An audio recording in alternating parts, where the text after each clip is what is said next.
দর্শক বন্ধু, আমার এই নিউজ চ্যানেলে আপনাদের প্রত্যেককে জানাই স্বাগত। গতকাল অর্থাৎ 6 মে রাত্রিবেলা 10:20 নাগাদ মধ্যমগ্রামে যে ভয়াবহ ঘটনা ঘটেছে তা আপনারা সকলেই জানেন। শুভেন্দু অধিকারীর আত্মসহায়ক তথা পার্সোনাল অ্যাসিস্ট্যান্ট চন্দ্রনাথ রথ আততায়ীর হাতে নৃশংসভাবে গুলিবিদ্ধ হয়ে মারা গেছে। খবরটা কানে পৌঁছানো মাত্রই সমগ্র পশ্চিমবঙ্গবাসী তথা সারা দেশ দেখে আতঙ্কে শিউরে উঠেছে।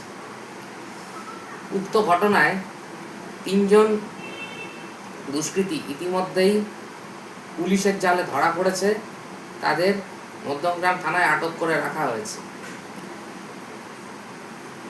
বিজেপির সমগ্র নেতাবর্গ ঘটনাস্থলে যান। গতকাল রাতে লাগাতার পুলিশ কর্তারা ঘটনাস্থলে যান এবং তখন থেকে চিরুনি তল্লাশি চালিয়েছেন পুলিশ। দীর্ঘক্ষণ ধরে প্রায় 7 ঘন্টা আগে থেকে দুষ্কৃতীরা চন্দ্রনাথকে অনুসরণ করেছিল। গতকাল রাত থেকে অন্তত 100টা সিসি ক্যামেরার ফুটেজ নজর রেখেছে পুলিশ কর্তারা। Barrackpore police commissionerate, Bidhannagar police commissionerate, Barasat police, Kolkata police, জেলা পুলিশ প্রভৃতি বিভিন্ন প্রান্ত থেকে নজর রাখার পর পুলিশের জালে 3 জন দুষ্কৃতী ধরা পড়ে। ঘটনার ঠিক 12 ঘন্টার মাথায় এরা ধরা পড়েছে। এই ঘটনার গভীরতা কোথায়, এই ঘটনার সাথে কোন কোন যোগসূত্র ছড়িয়ে রয়েছে তা দেখা হচ্ছে। গতকাল ঘটনাটি ঘটার পর চন্দ্রনাথকে মধ্যমগ্রামেই যে বেসরকারি হাসপাতালে নিয়ে যাওয়া হয়েছিল সেখানেই তাকে মৃত বলে ঘোষণা করা হয়। সমস্ত পুলিশ কর্তা সহ রাজ্য পুলিশ কমিশনারেট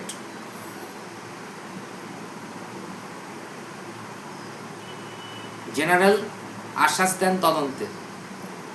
শুভেন্দুবাবু জানিয়েছেন পুলিশের তদন্তের ওপর তার আস্থা আছে।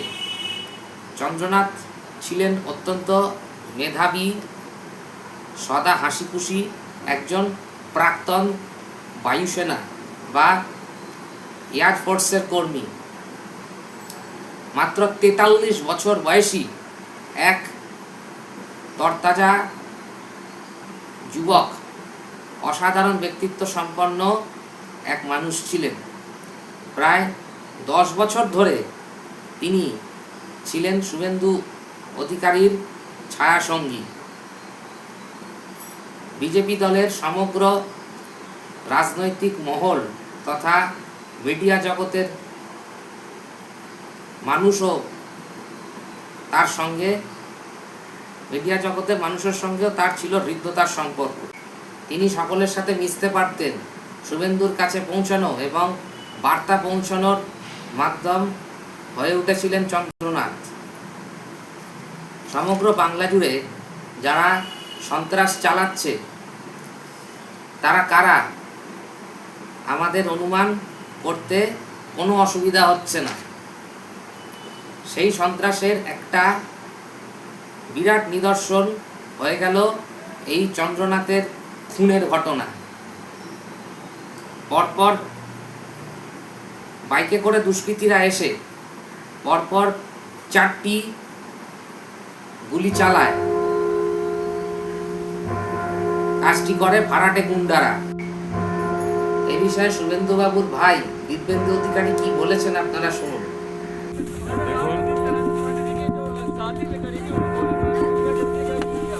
দেখুন, যেভাবে 15 বছর ধরে গুন্ডারাজ চলেছে, সেই গুন্ডা বদমাশরা এখনও একটা নির্দিষ্ট দলের কার্যকর্তা হিসেবে কাজ করছে এবং তারা হজম করতে পারছে না ভারতীয় জনতা পার্টির জিতটা।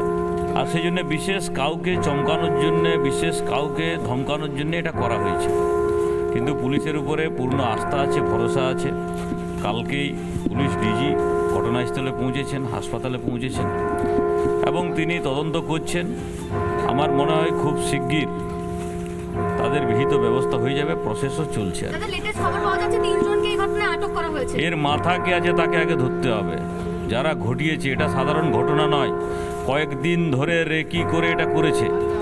যেটা যে তথ্য পাওয়া যাচ্ছে সেই অনুযায়ী একটা বাইকের ডুপ্লিকেট বাইক এখানে বানিয়ে তার নাম্বার প্লেট দিয়ে আর সেই বাইক দিয়ে যারা শুটার তারা এসে হত্যা করেছে, এরকম বোঝা যাচ্ছে আর কি, শোনা যাচ্ছে।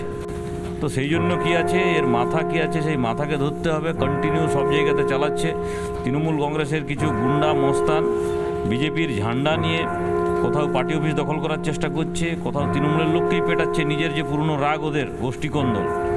এবং কোনো জায়গাতে দেখছি কি বসিরহাটে গুলি চালিয়েছে কালকে বিজেপির কার্যকর্তার উপরে, কোনো জায়গায় চাকু চালাচ্ছে, বোম মারছে। তাদের হজম হচ্ছে না গুন্ডাদের, কিন্তু কাউকে ছেড়ে কথা বলা যাবে না, কাউকে ছাড়া যাবে না। শুধুমাত্র 9 তারিখ পার হয়ে যাক, শপথ গ্রহণ হয়ে যাক, শপথ গ্রহণের পরেই ফুল ভেজে একদম পুরো একদম যেরকম স্টেপ নেওয়া উচিত সেরকমই নেওয়া হোক, একটাও কাউকে ছাড়া যাবে না। দাদা, গতকাল বিজেপির কর্মী সমর্থকরা যারা এসেছিলেন তারা বলছিলেন যে এই ঘটনায় রথীন ঘোষ এবং তার দলবল। দেখুন, সেটা তো তদন্ত বলবে, আমি আমার মুখ থেকে বলবো না। কারা কি বলছে সেই বিষয়ে আমি প্রতিক্রিয়া দিতে চাইবো না। কিন্তু যারা আছে এটার পিছনে, যে ব্যক্তি আছে, কোনো বোস নাম করছেন, সে হতে পারে কিংবা আরও কেউ হতে পারে, কাউকেই ছাড়া যাবে না। তদন্তে এগোচ্ছে এবং তাকে দেখুন, আমি সবাইকে বলবো শান্তি শৃঙ্খলা বজায় রাখুন, উত্তক্ত করার চেষ্টা করবে। ভারতীয় জনতা পার্টির এই জিতকে হজম করতে পারছে না তৃণমূল কংগ্রেস। আর কোনো জায়গায় হিংসাকে আশ্রয় দেবেন না, প্রশ্রয় দেবেন না। হিংসার বিরুদ্ধে আমরা, সেই জন্য সবাইকে আমি শান্তি বজায় রাখার জন্য অনুরোধ করছি। এ বিষয়ে একটি স্বনামধন্য বাংলা নিউজ চ্যানেল কি বলেছে আপনারা শুনুন। মধ্যমগ্রামের শুভেন্দু অধিকারীর ঘনিষ্ঠ সহযোগী চন্দ্রনাথ রথের গাড়ি দাঁড় করিয়ে গুলিতে ঝাঁঝরা করে দেওয়া হয়। আর এই ঘটনার পর বাংলার রাজ্য রাজনীতিতে উত্তেজনা চরমে উঠেছে। এই ঘটনার পর বিজেপি নেতা নেত্রীরা ঘটনাস্থলে পৌঁছন। যে বা যারা চন্দ্রনাথ রথকে খুন করেছে তাদের যোগী সরকারের মতো এনকাউন্টার করে মারা উচিত। আর এই মন্তব্য করেছেন বিজেপি নেতা। আর এই সব মন্তব্য সামনে আসতেই নতুন করে বিপদের গন্ধ আসছে। আর তাতে করে প্রশ্ন উঠতে শুরু করেছে, তাহলে কি এবার উত্তরপ্রদেশের যোগী সরকারের মডেল বাংলায় চালু হবে? বুধবার রাতে উত্তর 24 পরগনার মধ্যমগ্রামে এই হামলার ঘটনা ঘটে। সূত্রের খবর, বুধবার কিছু কাজ সেরে বাড়ি ফিরছিলেন চন্দ্রনাথ রথ। সেই সময় থেকেই একটি ছোট ধূসর রঙের গাড়ি তার গাড়ির পিছু নেয়। বেশ কিছুটা রাস্তা অনুসরণ করার পর আচমকাই চন্দ্রনাথের গাড়ির সামনে এসে দাঁড়ায় সেই ছোট গাড়িটি। তারপরই গুলিতে ঝাঁঝরা করে দেওয়া হয় চন্দ্রনাথ রথকে। আর এই ঠান্ডা মাথার খুনের নেপথ্যে তৃণমূলের সেকেন্ড ইন কমান্ড অভিষেক ব্যানার্জির হাত রয়েছে বলে মনে করছেন বা অভিযোগ করছেন বিজেপির অর্জুন সিং। তার মতে শার্প শুটার লাগিয়ে অভিষেক এই কাজটা করেছে। তিনি ঘটনাস্থলে পৌঁছে সাংবাদিকদের মুখোমুখি হয়ে বলেন, পরিস্থিতি খুবই খারাপ, 3টে গুলি লেগেছে, পুরো প্ল্যানিং করে মারা হয়েছে। এই ঘটনার পিছনে টিএমসি আছে। অভিষেক ব্যানার্জির এক পুলিশ আধিকারিক আছেন যিনি এই ধরনের দুষ্কৃতীদের সংগঠিত করেন, তিনি এই কাজ করছেন। এটা একটা মেসেজ দেওয়া হয়েছে, অপরাধীকে ধরে যোগী সরকারের মতো এনকাউন্টার করা উচিত। কি বলছেন অর্জুন সিং, শোনাবো। स्थिति बहुत खराब है, एकदम यंग लड़का, 3 गोली प्रोफेशनल शूटर के द्वारा या ट्रेंड एजेंसी शूटर, दो तरह के होते हैं, एक प्रोफेशनल शूटर, एक trained agency shooter. Arjun Singh ji, ये बताइए कि अंदर जब आपने देखा तो क्या लग रहा आपको, घटना कैसे अंजाम दी गई है? ये पूरा प्लानिंग करके, रेकी करके वहाँ गाड़ी रोकना, घूम के उसको मारना, एकदम सामने से आके, ये प्रोफेशनली हो। क्या लग रहा है सर, कौन है इसके पीछे, कौन? मैसेज तृणमूल अभिषेक बनर्जी का एक अधिकारी, पुलिस अधिकारी है, वो पुलिस अधिकारी इस तरह के अपराधियों को संगठित करता है और वही काम करवाया है। বিজেপি নেতা এবং কর্মী সমর্থকদের কথায় চন্দ্রনাথের ব্যবহার ছিল খুবই ভালো। তিনি সকলের সঙ্গে মিশতে পারতেন, তাই শুভেন্দুর সঙ্গে যোগাযোগের জন্য ও বার্তা পৌঁছানোর মাধ্যমও হয়ে উঠেছিলেন চন্দ্রনাথ। ভোট গণনার আগে 30শে এপ্রিল মমতা ব্যানার্জি ভবানীপুরের শাখাওয়াত মেমোরিয়াল হাই স্কুলের স্ট্রং রুমে প্রবেশ করেছিলেন। তিনি স্ট্রং রুম পাহারা দিতেই সেখানে গিয়েছিলেন বলে দাবি করেছিলেন। আর সেই সময় চন্দ্রনাথ অল্প কয়েকজন বিজেপি সমর্থককে নিয়ে সেখানে পৌঁছেছিলেন। আসলে সেদিন রাতে শুভেন্দু অধিকারী নিজের শহর কাঁথিতে চলে যান, তাই গণনা কেন্দ্রের বাইরে প্রতিবাদ কর্মসূচিতে নেতৃত্ব দেন চন্দ্রনাথ। ওই দিন পুলিশের সঙ্গে তীব্র বাকবিতণ্ডায় জড়াতে দেখা যায় চন্দ্রনাথকে। তার অভিযোগ ছিল মমতা ব্যানার্জি ভিতরে থাকার সময় একটি তৃণমূলের প্রচার গাড়ি বেআইনিভাবে গণনা কেন্দ্রের একেবারে পাশে দাঁড় করানো হয়েছিল। আর এই অভিযোগের পরই বিজেপি কর্মীরা বিক্ষোভ দেখাতে শুরু করেন। পরে পুলিশ ও সিআরপিএফ এর হস্তক্ষেপে গাড়িটি সেখান থেকে সরানো হয়। খবর পেয়ে ঘটনাস্থলে যান শুভেন্দু অধিকারী। তিনি জানান, পরিকল্পনা করে খুন করা হয়েছে, তদন্ত শুরু হয়েছে। অত্যন্ত হৃদয় বিদারক ঘটনা। শুভেন্দু অধিকারী হাসপাতালে গিয়ে কি বলেন শুনুন। 2-3 दिन रेकी करके फुल्ली प्री प्लान पुलिस ने इन्वेस्टिगेशन चालू किया। स्टेट का सीनियर पुलिस अफसर जो आया, हम लोग बहुत पेनफुल हार्ट में ये जो मर्मांतिक हादसा हुआ इसका निंदा करने का कोई भाषा हम लोग का पास नहीं। এই ঘটনার পর রাজ্য পুলিশের ডিজি সিদ্ধিনাথ গুপ্তা সাংবাদিকদের মুখোমুখি হয়ে জানান, দুষ্কৃতীদের গাড়ি সিজ করা হয়েছে, সঙ্গে ভুয়ো নাম্বার প্লেট গাড়িতে লাগানো হয়েছিল। ঘটনার তদন্ত শুরু হয়েছে। ডিজিপি সিদ্ধিনাথ গুপ্তা কি বলছেন এই ফেক নাম্বার প্লেট প্রসঙ্গে শোনাবো আপনাদের। আমরা ইনভেস্টিগেশন স্টার্ট করেছি। যে গাড়ি ওই ক্রাইম মধ্যে ব্যবহার করা হয়েছে 4 হুইলার, সেটা আমরা সিজ করেছি। आस्ते आस्ते आस्ते प्लीज आस्ते স্যার বলুন স্যার। হ্যাঁ স্যার বলুন স্যার। আমরা ইনভেস্টিগেশন স্টার্ট করেছি। যে গাড়ি ক্রাইম মধ্যে ব্যবহার হয়েছে সেই গাড়িটা সিজ করা হয়েছে। সেটা দেখে মনে হচ্ছে যে যে ওই গাড়ির নাম্বার প্লেটটা টেম্পার করা হয়েছে। সেই শিলিগুড়িতে গাড়িটা রেজিস্টার্ড, সেইটা নাম্বার প্লেট এখানে ব্যবহার করা হয়েছে, কিন্তু এটা ফেক নাম্বার প্লেট। আমরা যে ফায়ার কার্ট্রেজ আছে কিংবা লাইভ রাউন্ডগুলো পেয়েছি, বাদ বাকি জিনিসটা আমরা আই উইটনেস সব কিছু দেখে আমরা ইনভেস্টিগেশন মধ্যে এগোচ্ছি। এই মুহূর্তে এর থেকে বেশি বলা সম্ভব না, আমরা ইনভেস্টিগেশন এগোচ্ছি। এ বিষয়ে চন্দ্রনাথ রথের মা তিনি কি বলছেন, তার গলা থেকে কথা বেরোচ্ছে না। যদিও ছেলের এই মৃত্যুর নেপথ্যে বা ছেলেকে এই খুন করার নেপথ্যে তৃণমূলের ষড়যন্ত্র রয়েছে বা তৃণমূলের পরিকল্পনা রয়েছে বলে অভিযোগ করেছেন চন্দ্রনাথ রথের মা। শুনুন। কি চাইছেন আপনার মা, সন্তান হারা মা, এটা আমাদের কথাই বলা। আমি চাইছি দোষীরা শাস্তি পাক। কি শাস্তি চাই?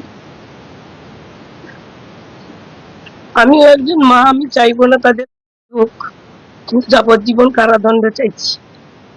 আর চাইছি যে আমরা ভারতীয় জনতা পার্টি করি বলে আমরা আজকে ক্ষমতায় আসার জন্য আমাদের সভাপতি বিরোধী দলনেতা যখন বলছেন সুশৃঙ্খল ভাবে থাকতে,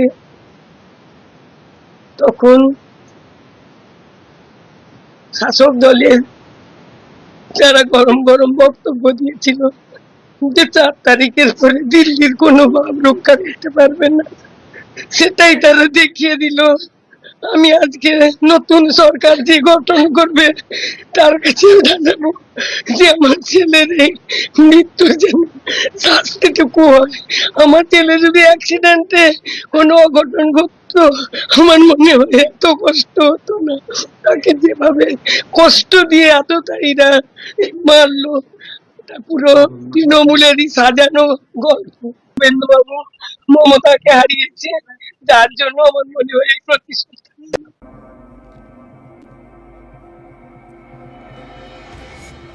অর্জুন সিং অভিযোগ করছেন যে শার্প শুটার আনা হয়েছে, প্রফেশনাল শুটার আনা হয়েছে, সেই প্রফেশনাল শুটারদের দিয়ে এই খুন করা হয়েছে।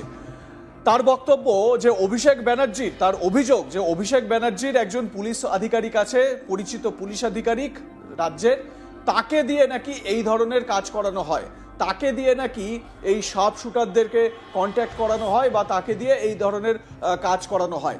আমরা কথা বলেছিলাম এই চন্দ্রনাথ রথের বন্ধু কাসেম নামে একটি ছেলে, তার সঙ্গে আমরা কথা বলেছিলাম যে এই চন্দ্রনাথ রথ সে খুব ভালো ছেলে ছিল, কাজ সারার পরে কাজ সেরে বাড়ি ফেরার পরে আড্ডা মারতো এবং বন্ধুদের সঙ্গে সময় সে যাপন করত। একই সঙ্গে ওই এলাকার মানুষ, মধ্যমগ্রামে যারা চন্দ্রনাথ রথকে চিনতেন বা ওই এলাকার যারা মানুষ, তারা প্রাক্তন মন্ত্রী তৃণমূলের নেতা রথিন ঘোষের নাম করছেন। রথিন ঘোষের এর সঙ্গে যোগ থাকতে পারে বলে অভিযোগ করছেন অনেকে। আমরা সদা সতর্ক প্রহরীর মতন নজর রাখছি, তদন্ত এবং ঘটনা প্রবাহ কোন দিকে যায় সেই দিকে আপনারা সঙ্গে থাকুন এবং আপনাদের গুরুত্বপূর্ণ মতামত জানাবেন কমেন্ট বক্সে। ভালো লাগলে ভিডিওটি লাইক করবেন এবং বন্ধুবান্ধবদের মধ্যে শেয়ার করবেন প্রচুর পরিমাণে। আমার চ্যানেলটিকে অতি অবশ্যই সাবস্ক্রাইব করবেন এবং পাশে থাকা বেল নোটিফিকেশানটিকে অল সিলেক্ট করে রাখবেন সবার প্রথম নোটিফিকেশান পাওয়ার জন্য। ফিরে আসছি খুব তাড়াতাড়ি নতুন একটা প্রতিবেদনে। সবাই ভালো থাকবেন, সুস্থ থাকবেন। নমস্কার।